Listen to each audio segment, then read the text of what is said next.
দুবাইয়ের শাসকের মেয়ে শাইখা মাহরা বিনতে মোহাম্মদ বিন রশিদ আল মাকতুম ইনস্টাগ্রামে পোস্ট দিয়ে প্রকাশ্যে তার স্বামী শেখ মানাকে তালাক দেওয়ার ঘোষণা দিয়েছেন।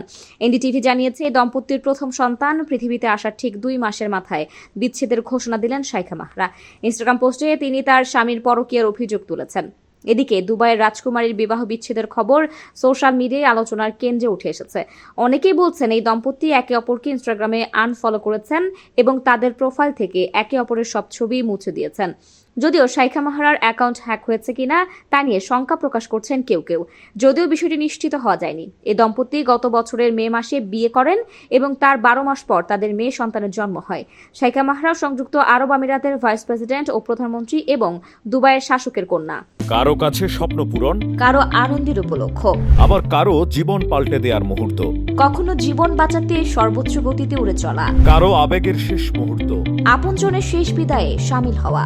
এমন সব ইচ্ছে পূরণে সর্বনিম্ন ভাড়ায় দ্রুতগতির বাহন প্রবাসীর হেলিকপ্টার। আপনার প্রয়োজনে যোগাযোগ করুন আমাদের হটলাইনে।